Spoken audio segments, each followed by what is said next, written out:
Bertrand Sicadi, je rappelle que vous êtes l'auteur de Folie et calvaire des migrants. On parlera de votre ouvrage, mais en tant que porte-parole de la BAS, vous vous intéressez à plusieurs titres. La BAS a passé un message tout récemment à la responsabilité d'Elecam et notamment son directeur général. C'est un message qui circule sur les réseaux sociaux et le message est adressé à Elecam et vous insistez sur le directeur général. Est-ce que vous pouvez nous donner la quintessence de votre message? Qu'est-ce que vous demandez précisément à Elecam Cameroun?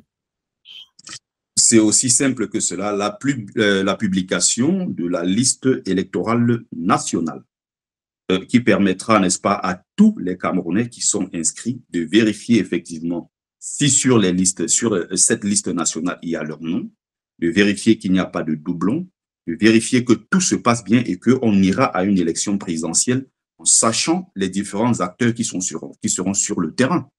Or, pour l'instant, le régime en place a toujours fonctionné comme ça, en autarcie, hein, c'est-à-dire que c'est dans l'entre-soi au sein de l'ECAM qui n'est rien d'autre qu'un instrument du RDPC, comme on le sait tous. Raison pour laquelle nous avons donc décidé de nous rendre à Munich, en Allemagne, dans quelques jours, le 28, pour encore une fois rappeler à M. Essousset qu'il doit faire son travail et rien que son travail et non être aux ordres du RDPC.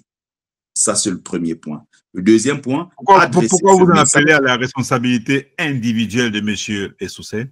Justement parce qu'il est celui qui incarne cette institution, en plus, n'est-ce pas, des autres. Et nous l'interpellons. Pourquoi? Parce que, je viens de le dire, il a des mains liées d'une certaine façon. Et donc, nous savons que tout ce qu'il fait, c'est parce qu'il reçoit évidemment des ordres du RDPC. Je voulais insister sur la manifestation de Munich le 28.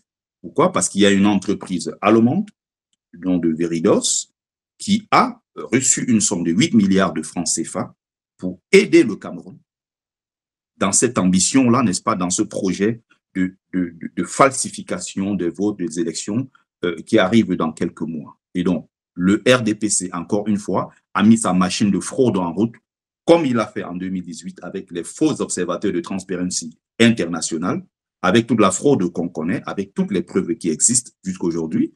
Donc, nous nous battons pour que cela n'arrive pas en 2025. Cette fois-ci, nous allons nous battre. Encore une fois, nous allons tout donner en tant que brigade anti-Sardina pour que, pour la première fois dans l'histoire de notre pays, que celui qui arrive au pouvoir, qui soit installé, soit issu de la légitimité populaire. Voilà notre objectif pour l'instant, nous concentrer sur les élections présidentielles qui arrivent.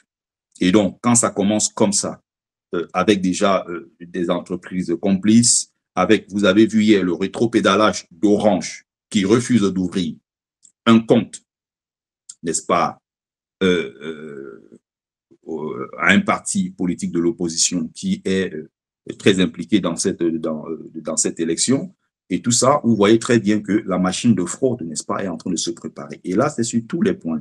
La fraude électorale, ce jour-là, dans les urnes, les entreprises extérieures qui vont, n'est-ce pas, jouer ce rôle-là de complice, et tout ce qui est en train de se mettre autour, c'est pour que le moment venu, encore une fois, la machine du RDPC fraude aux élections. Et cette fois-ci, nous rappelons tout simplement que ça ne se passera jamais comme en 2018.